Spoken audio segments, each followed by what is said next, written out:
Hi guys! Welcome to my channel. In this episode ay tatalakayin natin ang pagiging Food Panda biker at Food Panda rider. Kung paano nga ba magpa-upgrade ng account from biker to motorcycle. Let's go! Para ma-upgrade natin ang ating account from bike to motorcycle ay kailangan nating mag-submit ng professional driver's license. Hindi natin mapoproceed ang ating application kung wala tayo nito.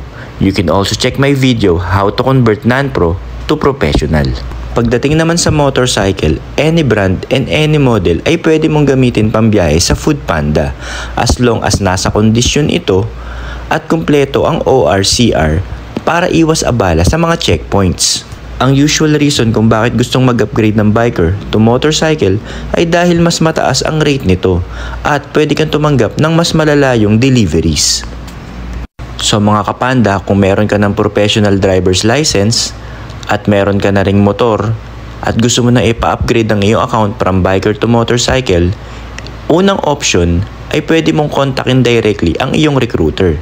Mas mabilis ito sa usual process dahil directly ka nang magsasubmit sa kanya ng iyong professional driver's license at yung ORCR ng iyong motor para proof na gusto mong magpa-upgrade ng account at sila na ang mag-aasikaso para i-upgrade ang account mo sa Food Panda. Kung hindi naman available ang ating recruiter para i-upgrade ang ating account, ay meron tayong second option. Pwede tayong gumamit ng rider support. Mula sa ating Roadrunner app, i-click lang ang rider support. Then i-click natin yung tatlong linya sa itaas na kanan. Then i-click natin yung bagong ticket. Then mapupunta tayo sa submit a ticket form. At sa pinakataas nito ay may makikita tayong question, paano ka namin suportahan? Ang i-click natin dito ay ang personal details change. Siguraduhin din natin na ilagay natin ang ating tamang rider ID number. Then sa baba nun ay may makikita tayong question na anong detalye ang gusto mong baguhin. Ang i-click natin dito ay ang sasakyan dahil nga mag-upgrade tayo from biker to rider. Then sa subject, mas magandang ilagay natin ang ating name, ID number at biker to rider request. Huwag din natin kalimutan mga kapanda na i-attach ang ating professional driver's license at pwede na rin nating isama ang ORCR. Kahit hindi sa atin ang motor mga kapanda, basta kompleto ang papel nito ay pwede natin itong ipambiyahe sa Food Panda. Siguraduhin natin mga kapanda na kompleto ang detalye ng ating isesend sa rider support at naka-attach doon ang ating professional driver's license at ang ORCR ng motor.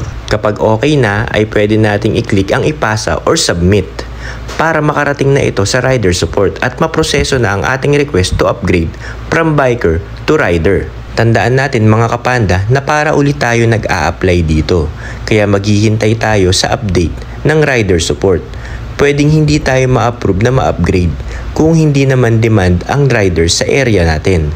Pero pwede tayo mag-follow up sa ating recruiter at humingi tayo ng tulong para mabackupan ang ating request to upgrade. So hanggang dito na lang mga kapanda. If you have some questions, just leave it at the comment section and don't forget to subscribe to my channel. Hanggang sa muli mga kapanda, ride safe!